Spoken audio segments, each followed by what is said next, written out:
नमस्कार, मैं हूं प्रखर श्रीवास्तव। हमारे खास कार्यक्रम पूरा सच में आपका स्वागत है। और खबरों की दुनिया में पूरा सच बहुत जरूरी होता है, क्योंकि झूठ से भी खतरनाक होता है अधूरा सच, और इसी तरह खतरनाक होती है अधूरी खबर। इसलिए हर खबर का पूरा सच हम आपको बताएंगे, वो भी तथ्यों, तर्कों और सबूतों के साथ। तो आइए बिना देर किए देखते हैं पूरा सच।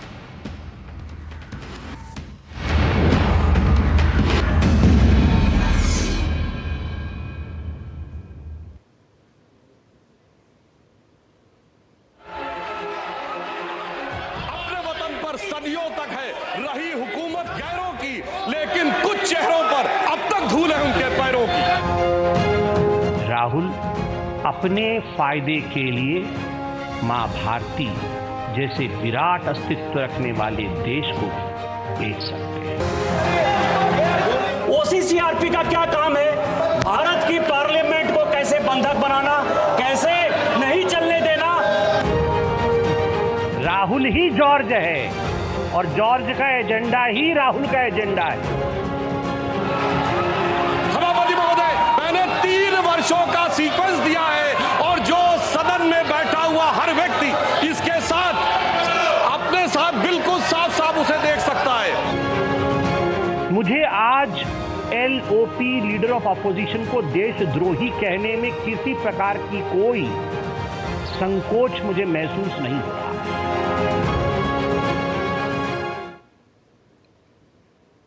तो बीजेपी क्यों बोल रही है राहुल गांधी को देशद्रोही? राहुल गांधी पर क्यों लगा रही है बीजेपी आरोप देशद्रोही होने का? देशद्रोह एक बहुत बड़ा और संगीन आरोप है।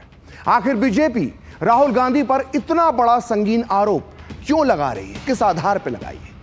तो आइए पूरा सच में शुरू करते हैं बीजेपी के इस आरोप की पड़ताल। लेकिन उसके पहले आपके लिए जानना बहुत जरूरी है कि बीजेपी ने आज राहुल गांधी को देशद्रोही बोलते हुए उन पर कौन कौन से आरोप लगाए। बीजेपी ने ना सिर्फ बाहर बल्कि संसद के दोनों सदनों में शून्यकाल के दौरान यह मुद्दा उठाया। पहले बीजेपी सांसद सुधांशु त्रिवेदी ने राज्यसभा में और उसके बाद निशिकांत दुबे ने लोकसभा में विपक्ष पर तीखे प्रहार किए, राहुल गांधी पर आरोप लगाए। फिर बीजेपी प्रवक्ता संबित पात्रा ने एक प्रेस कॉन्फ्रेंस की जिसमें उन्होंने राहुल गांधी पर अब तक का सबसे तीखा अटैक किया और राहुल गांधी को देशद्रोही कहा, उच्च दर्जे का गद्दार तक कहा। संबित पात्रा ने आरोप लगाया कि राहुल गांधी कांग्रेस और अमेरिकी अरबपति जॉर्ज सोरेस के साथ मिलकर भारत को अस्थिर करने के एजेंडे पर काम कर रही है और षड्यंत्र में एक विदेशी पोर्टल, ये नाम ध्यान से सुन लीजिए, इसके बारे में हम आगे बताने वाले हैं। विदेशी पोर्टल OCCRP शामिल है जिसे विवादित उद्योगपति जॉर्ज सोरोस फंड करते हैं। बीजेपी के आरोपों के मुताबिक Congress, Rahul Gandhi, George Soros, OCCRP Bharat को किस तरह से अस्थिर कर रहे हैं, यह हम आपको अब समझाने की कोशिश करते हैं, जैसा कि बीजेपी ने आरोप लगाया है। लेकिन उसके पहले समझिए कि साजिश का त्रिकोण क्या है। यह त्रिकोण समझना बहुत जरूरी है। यह देखिए, इस त्रिकोण में एक तरफ अमेरिका के उद्योगपति जॉर्ज सोरोस हैं, जो एक अमेरिका के बहुत बड़े उद्योगपति और बहुत विवादित उद्योगपति हैं और कई बार भारत विरोधी बयान वो देते रहते हैं। वो आए दिन प्रधानमंत्री मोदी की आलोचना भी करते हैं। उन पर कई बार आरोप लगे हैं कि वो भारत की सरकार को अस्थिर करने और चुनावों को प्रभावित करने की कोशिश करते हैं। तो इस त्रिकोण में बहुत महत्वपूर्ण किरदार है जॉर्ज सोरोस। और इस त्रिकोण का दूसरा एंगल है एक विदेशी वेबसाइट और न्यूज़ पोर्टल जिसका नाम है OCCRP, जो एक दुनिया का एक बहुत बड़ा न्यूज़ पोर्टल है। बीजेपी का आरोप है कि इस पोर्टल को जॉर्ज सोरोस फंड करते हैं और वो न्यूज़ पोर्टल OCCRP सोरोस के इशारे पर अक्सर भारत के खिलाफ खबरें छापता है। और इस त्रिकोण के तीसरे और सबसे ऊपर वाले एंगल में है राहुल गांधी। बीजेपी का आरोप है कि पहले सोरोस के इशारे पर OCCRP खबर छापता है और उसके ठीक बाद राहुल गांधी और कांग्रेस इस खबर को लपक लेते हैं और भारत में उस खबर को आधार बनाकर सरकार को अस्थिर करने के लिए प्रोपेगेंडा चलाते हैं। तो यह है त्रिकोण जो बीजेपी ने आज आरोप लगाया है। तो आइए बीजेपी के आरोपों को सिलसिलेवार समझने की कोशिश करते हैं, जिनके आधार पर बीजेपी प्रवक्ता और सांसद संबित पात्रा ने राहुल गांधी को देशद्रोही और उच्च स्तर का गद्दार कहा। बीजेपी ने अपने आरोपों में सबसे पहले OCCRP को लेकर आरोप लगाए हैं। जो एक ग्लोबल न्यूज पोर्टल है जिसे करोड़ों लोग पढ़ते हैं। बीजेपी ने सबसे बड़ा आरोप यह लगाया है कि OCCRP एक खास मकसद से जानबूझकर भारत विरोधी खबरें प्रकाशित करता है और ओपन सोसाइटी फाउंडेशन इस OCCRP का एक बहुत बड़ा फंडर है, उसे फंडिंग करता है। Open society foundation George Soros की संस्था है, जिसे आप कह सकते हैं इसके बाद कि सीधे सीधे जॉर्ज सोरोस का पैसा OCCRP में लगा हुआ है। और बीजेपी के मुताबिक OCCRP वास्तव में अमेरिका में जॉर्ज सोरोस और डीप स्टेट के हितों के साथ जुड़ा हुआ है। और बीजेपी का आरोप यह भी है कि OCCRP आदेश देता है और राहुल गांधी उस आदेश का पालन करते हैं।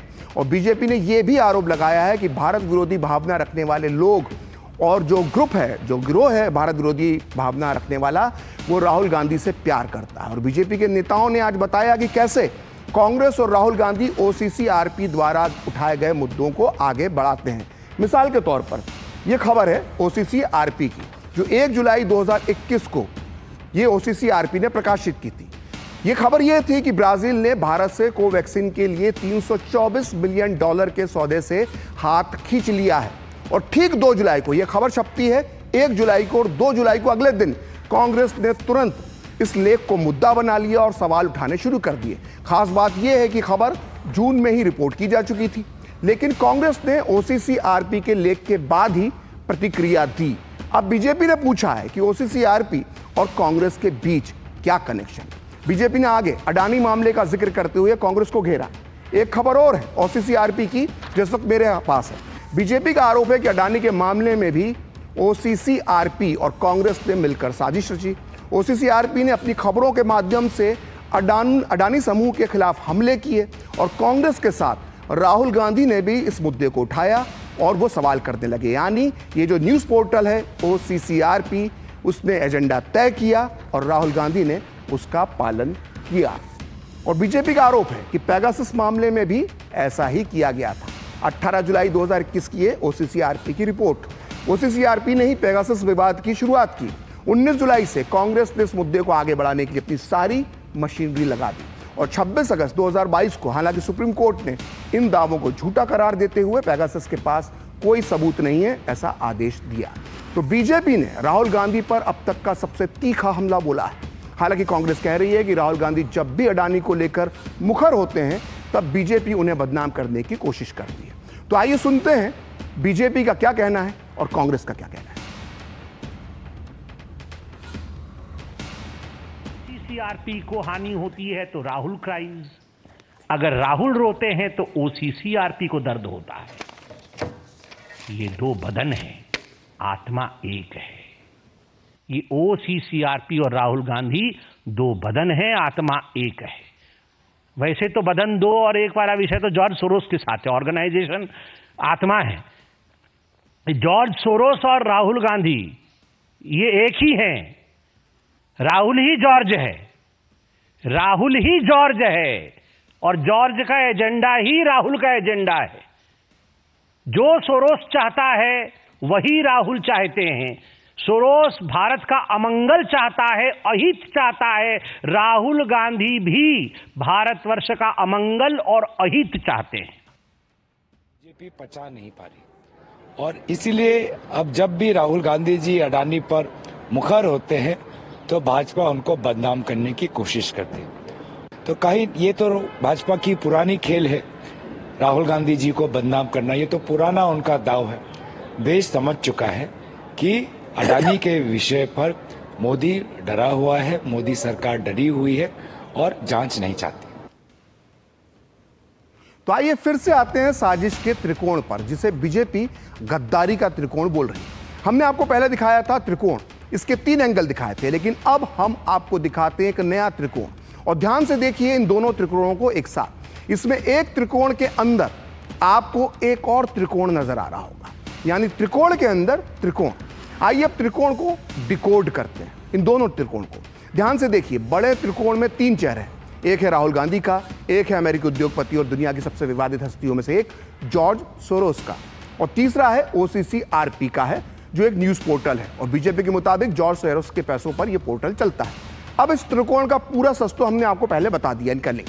अब आपको दिखाते हैं इस बड़े त्रिकोण के अंदर बने छोटे त्रिकोण का एंगल, क्योंकि ये तीनों ही एंगल इसके बड़े महत्वपूर्ण हैं। ध्यान से देखिए छोटे वाले त्रिकोण को। इस त्रिकोण का सबसे महत्वपूर्ण चेहरा है सलील शेट्टी। सलील शेट्टी जॉर्ज सोरोस के एनजीओ ओपन सोसाइटी फाउंडेशन का वाइस प्रेसिडेंट है। सलील शेट्टी पर सोरोस का बेहद खास आदमी से माना जाता है। अब सलील शेट्टी का राहुल गांधी से क्या रिश्ता है, इसका पूरा सच अभी हम आपको आगे बताएंगे। अब अंदर वाले त्रिकोण का दूसरा एंगल देखिए। यह एंगल है आनंद मंगनाले का। आनंद मंगनाले के बारे में अभी सिर्फ इतना जान लीजिए इस वक्त कि वो एक पत्रकार है और OCCRP के लिए काम करते हैं, जहां भारत विरोधी खबरें छापी जाती हैं। आनंद मंगनाले का पूरा सच हम आपको अभी थोड़ी देर में बताएंगे। अब तीसरा एंगल देखिए, ये बहुत महत्वपूर्ण है। तीसरे एंगल में दिख रहे हैं मुशफिकुल फजल अंसारी, जो कि बांग्लादेश के एक बहुत ही ज़्यादा विवादित पत्रकार हैं। और मुशफिकुल फजल अंसारी भारत के कट्टर दुश्मन माने जाते हैं। इनका राहुल गांधी से क्या कनेक्शन है, इसका पूरा सच भी हम आपको आगे बताएंगे। बस पहले आप राहुल गांधी समेत इन 6 चेहरों को ध्यान से देख लीजिए। इन सब का पूरा सच अब आपके सामने एक के बाद एक आने वाला है। तो आपने साजिश का त्रिकोण तो देख लिया, अब आपको एक एक कर इन तीनों त्रिकोणों से में जो दिखाए गए 6 चेहरे हैं उनके बारे में हम आपको बताते हैं। देखिए राहुल गांधी के बारे में तो आप सब लोग जानते हैं, इसलिए सबसे पहले शुरुआत करते हैं अमेरिकी बिजनेसमैन जॉर्ज सोरोस से। जॉर्ज सोरोस की उम्र जो है वो 94 साल है और फोर्ब्स के मुताबिक उनकी जो नेटवर्थ है, कुल संपत्ति, वो 6.7 अरब डॉलर है। इसको अगर भारतीय रुपए में कन्वर्ट करें तो वो 56,000 करोड़ रुपए से ज़्यादा के मालिक हैं। आइए अब आपको बताते हैं जॉर्ज सोरोस और की नफरत के बारे में जो वो भारत से करते हैं। तो भारत में जब नागरिकता संशोधन कानून, कश्मीर से आर्टिकल 370 जैसे मुद्दे जब छाए हुए थे भारत में, तब उसे लेकर जॉर्ज सोरोस PM मोदी पर निशाना साध रहे थे। सोरोस का आरोप था कि भारत हिंदू राष्ट्र बनने की तरफ बढ़ रहा है। और इससे पहले 2020 में सोरोस ने कहा था कि मोदी के नेतृत्व में भारत तानाशाही व्यवस्था की ओर बढ़ रहा है। और यह बयान उन्होंने वर्ल्ड इकोनॉमिक फोरम में दिया था। और बीते दिनों उन्होंने म्यूनिख सिक्योरिटी कॉन्फ्रेंस में कहा था कि भारत एक लोकतांत्रिक देश है, लेकिन नरेंद्र मोदी लोकतांत्रिक नहीं है। सोरोस ने कहा था कि मुस्लिमों के साथ की गई हिंसा की वजह से मोदी तेजी से बड़े नेता बने। सोरोस का एक और बेहुदा विचार भी सुन लीजिए। वो दुनिया में और भारत में बढ़ते राष्ट्रवाद को खतरनाक मानते हैं, खतरा मानते हैं। यानी राष्ट्रवाद और देशभक्ति इस सोरोस की नज़र में खतरनाक है। सोरोस पर आरोप है कि वो मोदी सरकार का विरोध करने वालों को फंडिंग करते हैं। CA विरोधी जो प्रदर्शन हुए थे उसमें भी जॉर्ज सोरोस की संस्था का नाम सामने आया था। लेकिन सिर्फ मोदी विरोध ही सोरोस की असली पहचान नहीं है, बल्कि उन पर भारत की अर्थव्यवस्था को अस्थिर करने के आरोप भी लगते हैं। अडानी ग्रुप के खिलाफ जो हिंडनबर्ग ने रिपोर्ट छापी थी, उसके पीछे भी जॉर्ज सोरोस का हाथ बताया गया था। बीजेपी का आरोप था कि हिंडनबर्ग के मुख्य इन्वेस्टर यही महाशय हैं और बीजेपी का आरोप था कि हिंडनबर्ग और सोरोस मिलकर भारतीय शेयर बाजार को अस्थिर करने का काम कर रहे हैं। उधर सोरोस ने अडानी ग्रुप पर एक विवादित बयान दिया था। उन्होंने कहा था कि अडानी के मुद्दे पर भारत में एक लोकतांत्रिक परिवर्तन होगा, लेकिन सोरोस की यह भविष्यवाणी 2024 के चुनाव में औंधे मुंह गिर गई। सोरोस पर राफेल डील में मोदी सरकार को बदनाम करने का भी आरोप है। यानी कुल मिलाकर मोदी विरोधी है और भारत विरोधी है। आइए अब आपको बताते हैं कि क्या है OCCRP और क्या है इसका भारत विरोधी खेल। लेकिन पहले OCCRP का पूरा नाम जान लीजिए। इसका पूरा नाम है organised crime and corruption reporting project. अब इस नाम से ही साफ हो जाता है कि इस न्यूज़ पोर्टल को संगठित अपराध और करप्शन पर खोजी रिपोर्टिंग करने के लिए बनाया गया है। OCCRP का यह दावा है कि उसके पास दुनिया भर में पत्रकारों का नेटवर्क है और OCCRP खुद को स्वतंत्र संगठन बताता है माफ कीजिएगा, लेकिन वो आए दिन भारत विरोधी खबरें छापता रहता है। कश्मीर के नाम पर भी OCCRP ने भरपूर भारत के खिलाफ नफरत फैलाई है।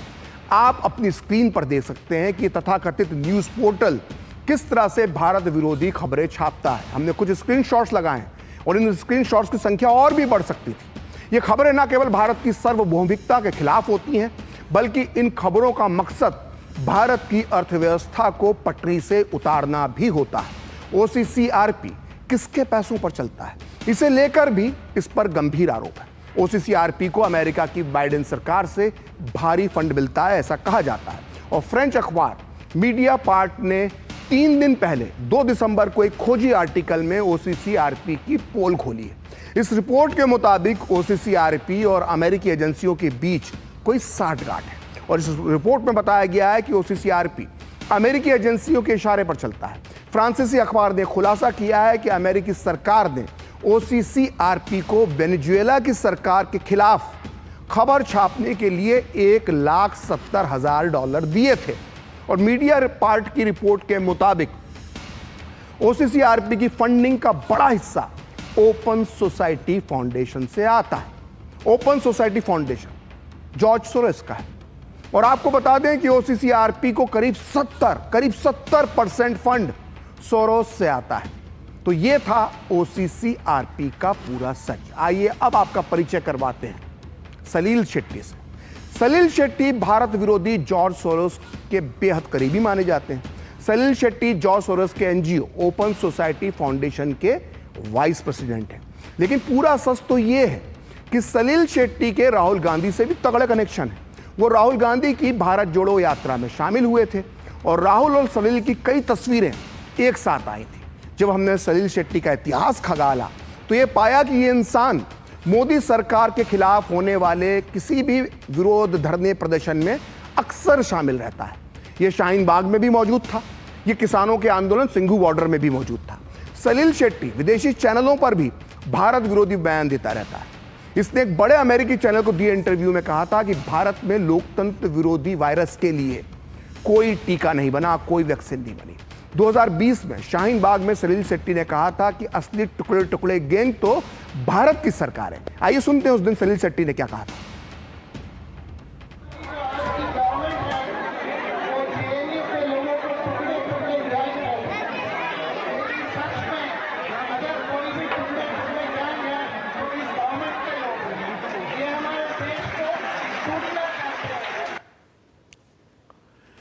तो आइए अब आपको मिलवाते हैं मुशफिकुल फजल अंसारी से, जिसका जिक्र बीजेपी ने आज किया है।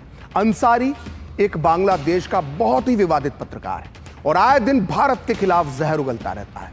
अपने विदेश दौरे के दौरान राहुल गांधी भी अंसारी से मिल चुके हैं। अंसारी का इसका सबसे बड़ा कांड था कि इसने इसी साल मार्च में अमेरिकी विदेश विभाग के प्रवक्ता मैथ्यू मिलर के साथ एक प्रेस ब्रीफिंग के दौरान शराब घोटाले में अरविंद केजरीवाल की जो गिरफ्तारी हुई थी उसका मुद्दा उठाया था। और अंसारी ने यूएन में भी केजरीवाल की गिरफ्तारी का मुद्दा उठाया था। भारत को बदनाम करने का कोई मौका नहीं छोड़ता। यह अंसारी बांग्लादेश में एक वेब पोर्टल चलाता है जिसे 2015 में बांग्लादेश की सरकार ने प्रतिबंधित कर दिया था। उस पर कई बार बांग्लादेश और भारत सरकार के खिलाफ गलत सूचना फैलाने का आरोप लगा है। अंसारी बांग्लादेश नेशनलिस्ट पार्टी का समर्थक है और यही वही बीएनपी है जो भारत विरोध के लिए जानी जाती है।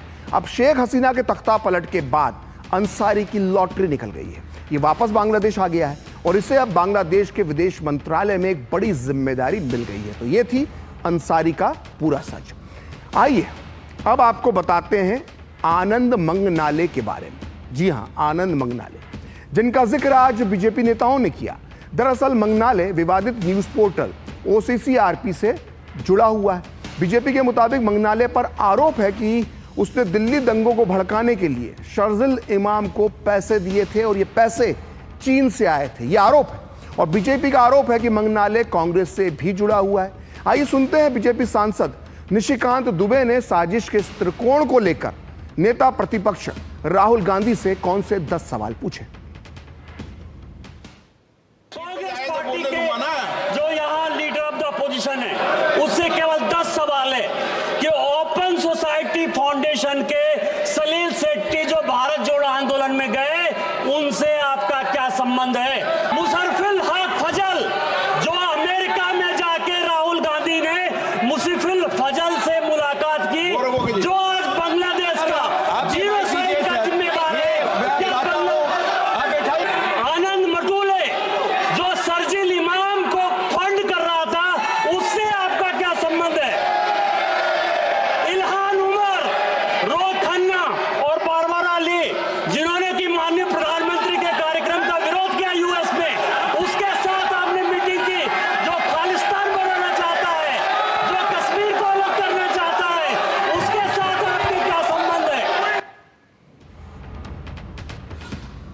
तो जॉर्ज सोरोस सिर्फ भारत की मोदी सरकार को ही अस्थिर और बदनाम करने के लिए नहीं जाने जाते हैं, बल्कि अमेरिका के चर्चित बिजनेसमैन जॉर्ज सोरोस ने अपनी संपत्ति का इस्तेमाल करके दुनिया के कई देशों में अपनी वामपंथी और लिबरल नीतियों को कैसे आगे बढ़ाया जा सकता है, इसके लिए भी पैसा झोंका है। आइए जानते हैं पूरा सच कि जॉर्ज सोरोस दुनिया भर में कैसे राष्ट्रवादी सरकारों को अस्थिर करने या चुनाव में हराने के लिए पैसा बहाकर काम करते हैं।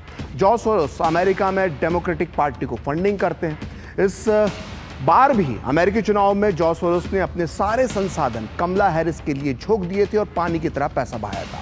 अमेरिकी चुनाव से पहले ही सोरोस ने अमेरिका का दूसरा सबसे बड़ा रेडियो स्टेशन ओडेसी खरीद लिया था ताकि अमेरिकी मतदाताओं को ट्रंप के खिलाफ प्रभावित किया जा सके। सोरोस ने 2003 में अमेरिका के तत्कालीन राष्ट्रपति जॉर्ज बुश को हटाने के लिए 250 करोड़ रुपए से ज्यादा खर्च किए थे।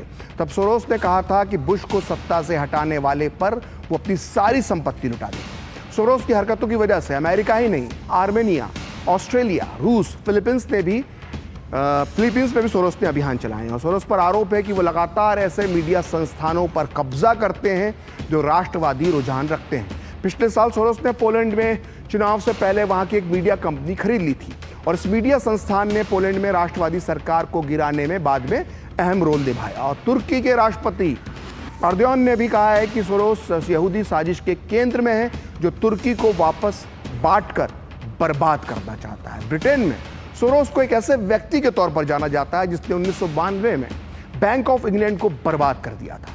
और ब्रिटेन की ब्रेक्जिट पार्टी के नाइजल फराज का दावा है कि सोरोस शरणार्थियों को पूरे यूरोप में फैल जाने के लिए प्रोत्साहित करते हैं और इसके लिए फंडिंग करते हैं।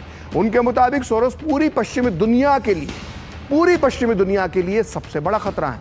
और इतना ही नहीं, सोरोस के जन्मस्थान हंगरी जो उनका मूल देश है, वहां की सरकार ने भी उन्हें अपना दुश्मन घोषित कर रखा है। 2018 के चुनाव प्रचार के दौरान हंगरी के प्रधानमंत्री विक्टर ऑर्बन ने सोरोस पर खूब निशाना साधा था और चुनाव में ऑर्बन की जीत हुई और सोरोस की संस्था को हंगरी में काम करना बंद करना पड़ा। और सोरोस रूस के राष्ट्रपति व्लादिमीर पुतिन और भारत के प्रधानमंत्री नरेंद्र मोदी के भी विरोधी माने जाते हैं। सोरोस ने दावोस में वर्ल्ड इकोनॉमिक फोरम में कहा था कि दुनिया में राष्ट्रवाद तेजी से बढ़ रहा है और उसका सबसे ज्यादा खतरनाक नतीजा भारत में देखने को मिला है। तो आप समझ सकते हैं कि किस तरह जॉर्ज सोरोस की सोच और इसकी साजिशें सिर्फ भारत में ही नहीं बल्कि पूरी दुनिया के लिए एक बहुत बड़ा खतरा बन चुकी है। तो पूरा सच में अब वक्त एक ब्रेक का और ब्रेक के बाद बताएंगे कि संसद सत्र की शुरुआत से पहले विदेशी ताकतों की तरफ से भारतीय हितों के खिलाफ रिपोर्ट जारी होना एक सहयोग है या प्रयोग है।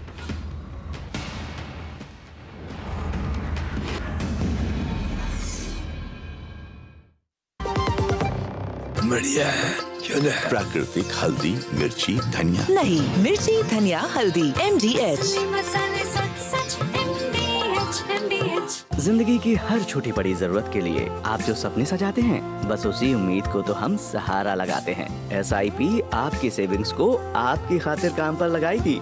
आज ही अपनी पहली SIP की शुरुआत करें। अधिक जानकारी के लिए अपने वित्तीय सलाहकार से परामर्श करें। LIC म्यूचुअल फंड द्वारा निवेशक शिक्षा की एक पहल। म्यूचुअल फंड निवेश बाजार के जोखिम के अधीन है। योजना से संबंधित सभी दस्तावेजों को ध्यान से पढ़ें। मेरी पसंद, मेरी पसंद, मेरी पसंद, मेरी पसंद, हमारी पसंद, हम सबकी पसंद। मजबूत देश का मजबूत सरिया हो गया स्टील। गोल्डी मसाले के 100 ग्राम के स्पेशल पैक्स में फ्रेशनेस लॉक है। ऐसे गोल्डी मसाले जहां जाएं रिश्ते बनाएं।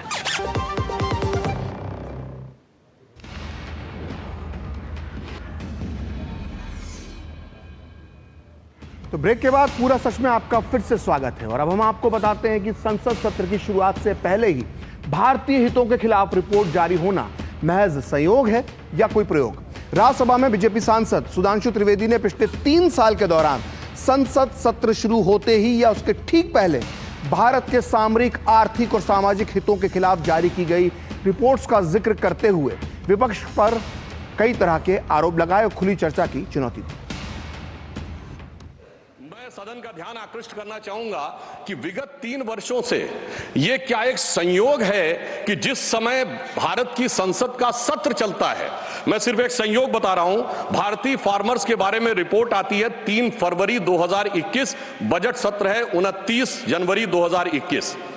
पेगासस रिपोर्ट आती है 18 जुलाई 2021, मानसून सत्र है 19 जुलाई 2021।